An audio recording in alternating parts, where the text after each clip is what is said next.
Hello and welcome to this introductory video about the basics of Second Life and how to move your avatar around this metaverse, which is a digital world, right? A digital environment. My name is María Concepción Pomar Rosselló. I am a university professor at Valencian International University, VIU, in Spain, which is a university that follows 100% online methodology. I am teaching in the English mention of the degrees of preschool and primary education the following subjects: English linguistics, English literature and didactics, history, culture and society in the English-speaking countries, and English as a vehicular language in the integrated learning of both contents and language, CLIL. So I am also director of end-of-degree thesis, and I participate regularly in academic boards.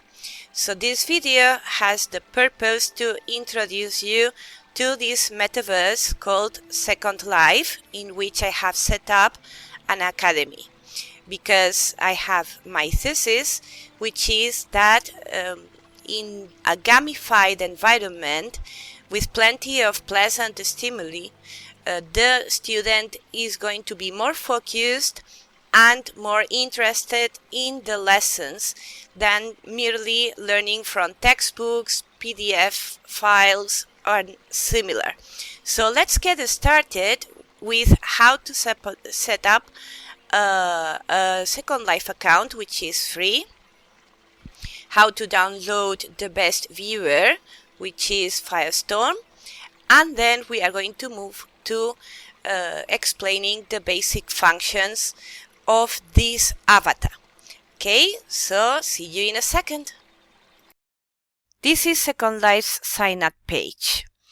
To go here, you only have to go to secondlife.com and click on sign up, and this page will open. You have to choose a username and a password, and you create your account very easily, as you can see.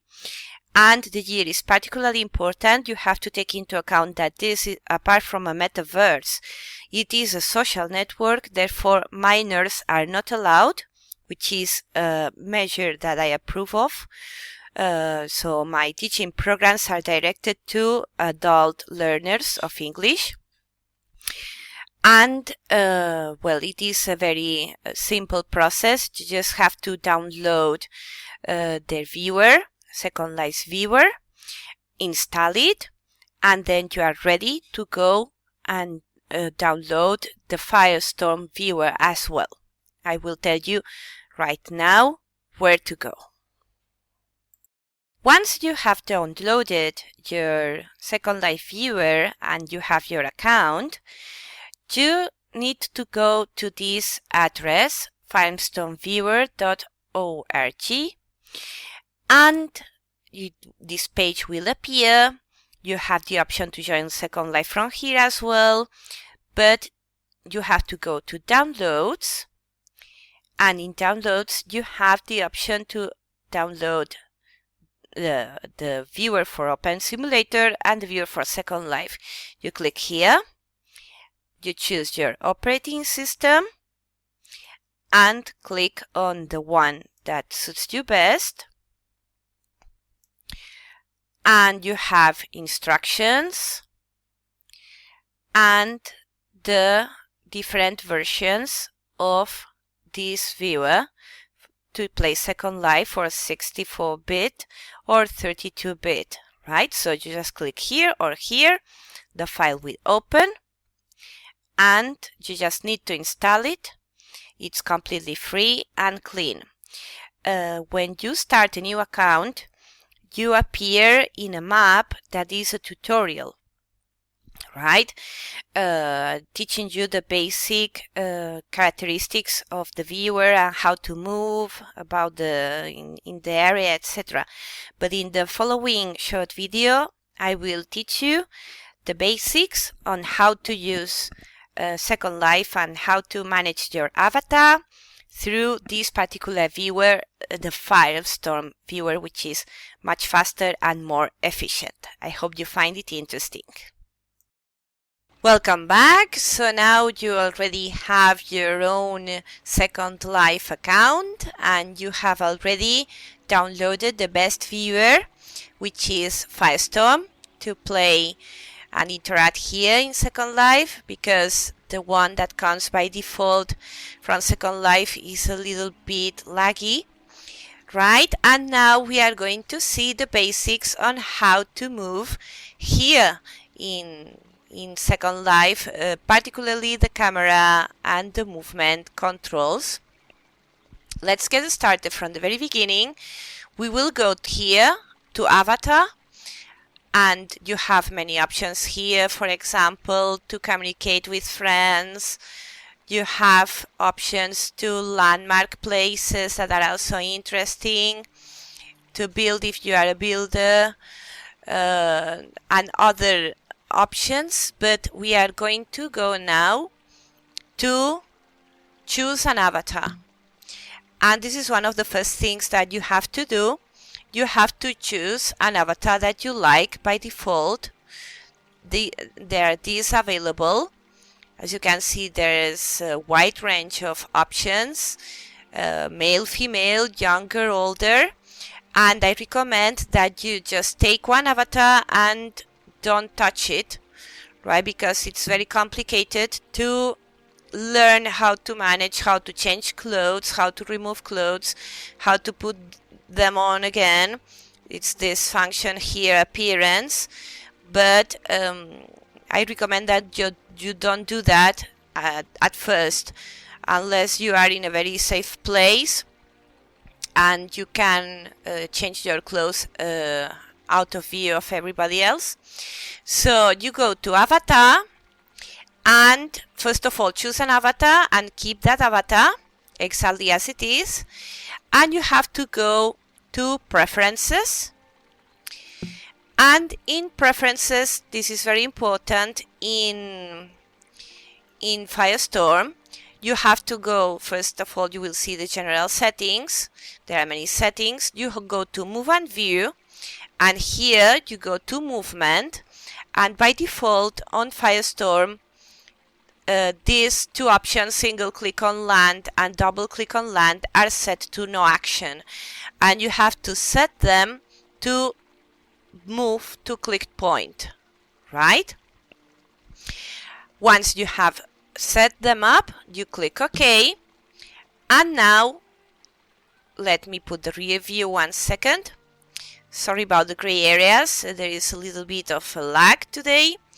Now I click on an area and the avatar goes to that area, right? The avatar moves to that area, which is very useful for moving about in the area, right? And now let's go to this menu with all these arrows which are devoted to movement here. First of all, you have to have this menu available and visible always, right? And you can activate it or remove it with this key here, this button here, which is walk, run, fly, moving your avatar, or here, move controls. So you can see it appears or it disappears. So if at some point you can see it and you will need it, you can just click here on the walk, run, fly button, or here at move controls. And these are the camera controls that are also crucial here to be able to focus on the contents that you want to see in Second Life. And these are activated through this eye, right? Camera controls. I click here, it disappears. It should always be visible, right? And now let's explain what these controls are about. Let's start with these arrows of movement. First of all, the upper arrow is to move forward. the arrow below is to move backwards, right? Let me change to the rear view 1 second. This arrow makes the avatar move to the right. This arrow makes it move to the left. If I am in the front view camera, of course, the arrows will be the other way around. As you can see, because I'm watching at front, right? Let's go back again. And you can also turn your avatar to one side or the other without moving it and make it advance. Right? As you can see, it's very simple. Let me put the front view again. And now let's learn how to jump. These two arrows here are used for jumping and for flying. First of all, let's jump. Oopsie. Let's jump again because I think it was no. It wasn't very clear the first time. And now let's look at these three little men here.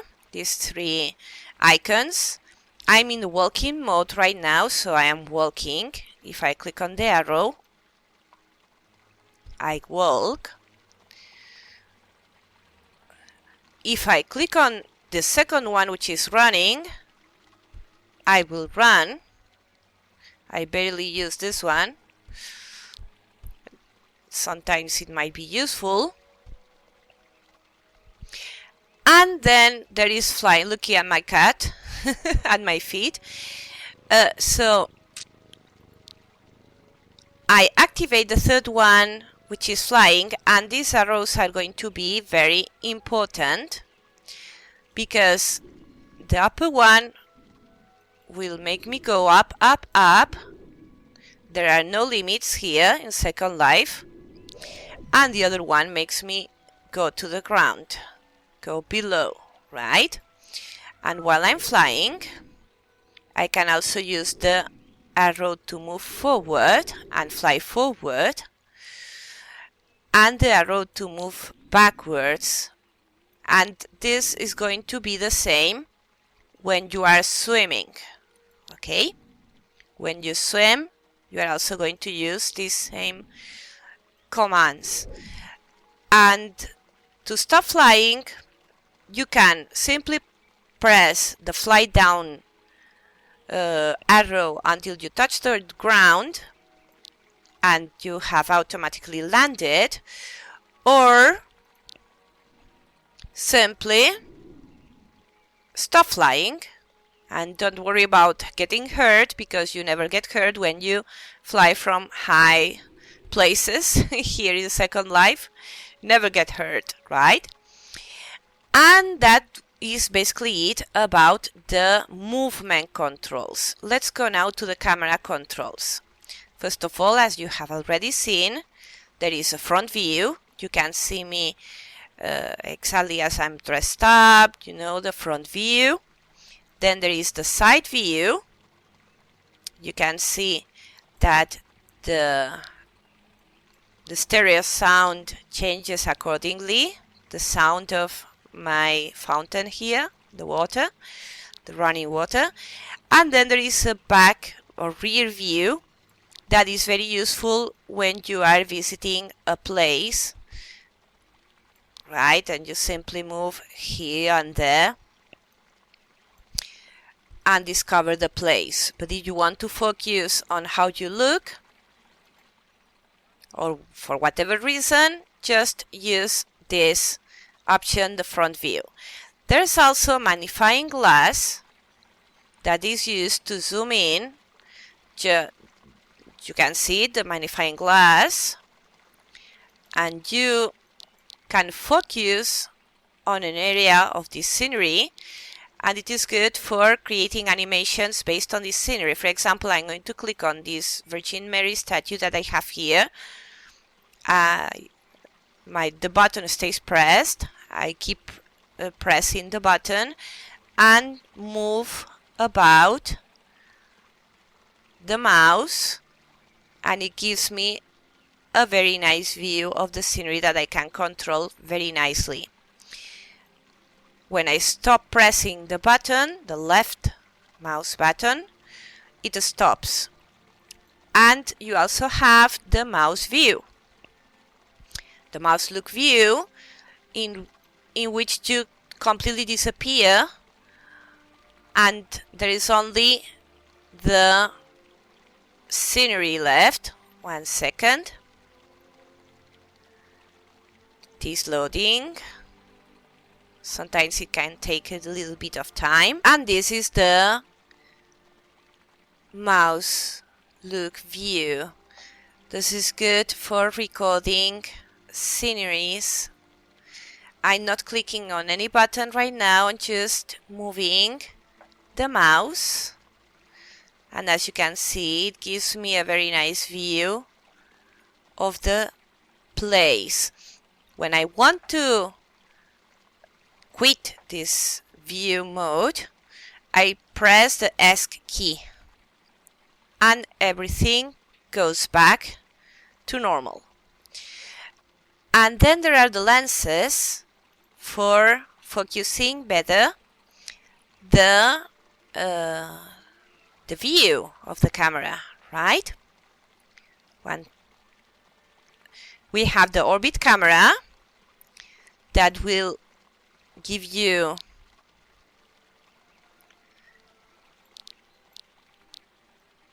a side view, as you can see. Then view from the top, good for a building. View from below, and these are round kind of lenses, right? The orbit, and then you have these ones that are straight movements of the camera, right? To one side or the other, up and down. If you click in this circle in the middle, it will automatically center the camera on your avatar, right? And then there is this plus and minus signs, which are the zooms, right? Zoom out. I click on the plus button, zoom in. And I can play with all these combined actions to have a better view of what I want to see in one way or the other, combining the different camera options. And this is basically it. There is another function that I want to show you now, which is related to movement, and it is sitting, that you will need for your lessons, right? Because this is an academy and you are going to sit while I speak, like in any regular academy. So, for example, let's take this nice bench. When you find this sign and this hand, pointing the index finger on a piece of furniture like this bench, you right click on it, and there are many options that are useful for builders. But in your case, you only need to focus on this. Sit here. And I'm sitting nicely here on the bench. I have different positions that are embedded in the scripts of this bench. I can turn the camera with the orbit camera to have a better view of myself. I can zoom in.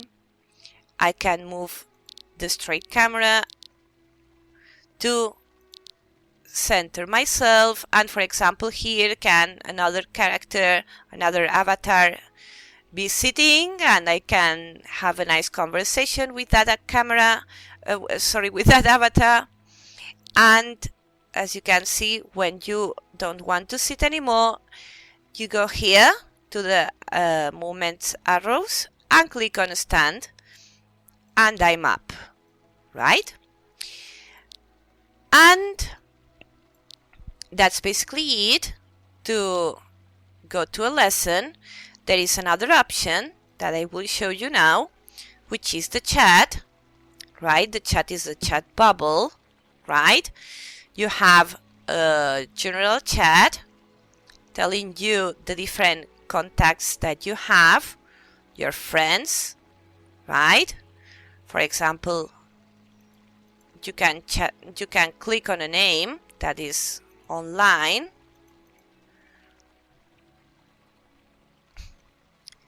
If it's online, the name will appear in bold, and you can simply chat, right? It's a regular chat, and this is one option to communicate with other people here, and the other option that is important and interesting is, of course, the microphone. So as you can see, there is a microphone here. I'm using my headphones with microphone, and if I remove this stick here, it disconnects. You can see that I'm not talking anymore. My avatar is not talking. I click on it again, I click on it to turn it on, and my avatar is speaking again, and you can see as well how this signal in green indicates that I am the one speaking. And that's basically it. Then you have many other interactive features at my academy. For example, if you click on this notice here, it will lead you to invite you to open my link page, right? It will ask for confirmation first. Of course, whenever you see that hand with the index finger pointing forward, it means that this is an interactive object. You can open doors. You can click on different objects to activate them. You can take tests. For example, this is a trivia that is a text. You can see the blackboards that also change pretty regularly the text. You can turn the slides when you want to teach a lesson. You can present, sorry about the front view here. Now I'm presenting materials on this projector, right? And the animation has changed into me presenting and explaining. I press stand as usual. You can sit on the sofas, at the chairs.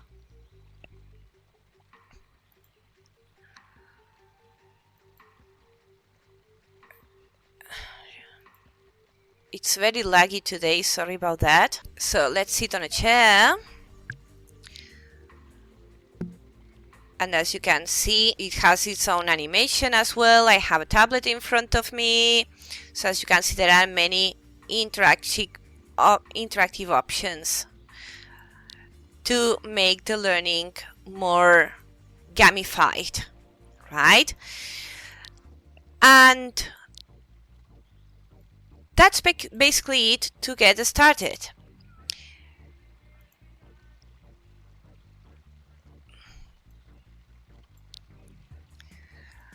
Now let me give you a few final words. First of all, some rules. When you are in Second Life, you behave or should behave as you would do in real life, right? What does this mean?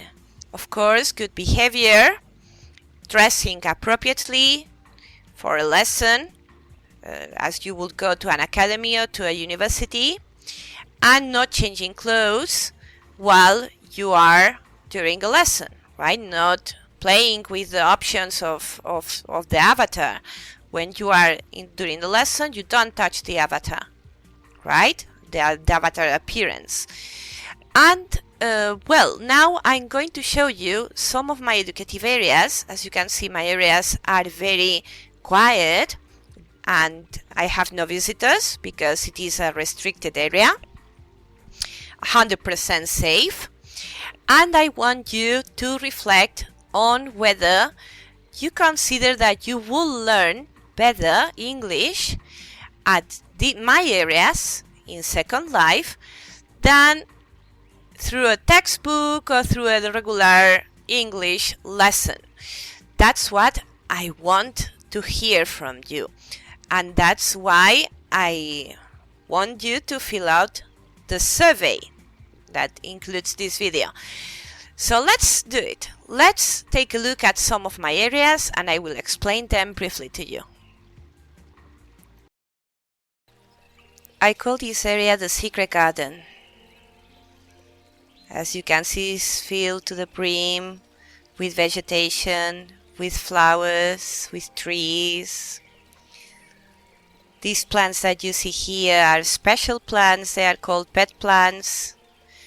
You have to water them, otherwise they die. But if you water them, they grow so beautifully and they produce seeds. And this is my storytelling area. In this garden, I sit on this chair here and I add a few slides in this projector here about the story that I'm telling. And I can read literature, my own writings, or even explain some aspects related to history of the English-speaking countries. The students can sit on these benches. As you can see, the place is very quiet, no visitors, it's completely private. There are birds, more plants. My two kitty cats are here sleeping. Would you like to listen to a story here? That's what I want to know. This is Princess Eleanor's castle. In this area, I will present a literary game to my students. They will find pieces of diaries of the Princess Eleanor, and they will need to find the clues hidden in the castle to check what happened in the story. Pure gamification and storytelling integrated in Second Life. In the meantime, the students will also learn idioms, collocations, and phrasal verbs. Would you like to play a game here and see what happened to Princess Eleanor? This is a nice aerial view of my academy that you have already seen in front of this nice stone garden, this fountain. As you can see, it is a nice building, highly decorated. In it I teach grammar basically, but we also do listenings because I have a YouTube video here, YouTube TV. And as you can see, there are spaces outside as well for the students to discuss, to hang out, information on the walls, all the necessary elements to provide a fully immersive experience in a digital learning environment. What do you think? Would you like to practice your English here? If you do, you are more than welcome. This is the entrance of my Landmarks Museum in Second Life. In this museum, I keep pictures and teleports to the most interesting educative and cultural places that I have found during my journeys through the different maps of Second Life. As you can see, it is also profusely decorated, and next to it there is a lecture room that we will visit in a minute, and you can see a lot of seaside decoration because this area is next to the sea, as you can see. And also I have added wild ducks, have added seagulls, swans, to make it even more appealing. And even after visiting the museum, you can sit on this small beach for a while and chat with your friends. Do you like it? Do you think it is nice as an educative place? This is what I affectionately call the green room, because as you can see, it is made of green glass. It is my largest conference room with a very high capacity for the audience. It can hold up to 5 lecturers simultaneously. It has a very nice YouTube TV in which to play educative videos, several projectors for the lectures, and it also has this more private area which I use to make interviews. I have several videos on YouTube, my YouTube channel, in which I interview other people related to culture and education. Oopsie. And as you can see, the place is again profusely decorated, trying to be aesthetic. The outside is more casual. You know, there is the doggy, there's this clock, the kitty cats, a very nice place in which to feel relaxed while giving or listening to a lecture. Would you like to give a lecture here? And this is the most fantastic place that I have, which is another smaller lecture room for just one speaker and with many less seats for the audience, but it is underwater. In front of the museum, I have this area with linden water, or the sea in Second Life, and I have turned it into this beautiful underwater area to hold lectures for more private audiences or smallest audiences, as you can see. Would you like to come to a lecture here, or to give a lecture in this beautiful place underwater? And that will be the end of our journey for today, through these few educative areas that I have set up in Second Life.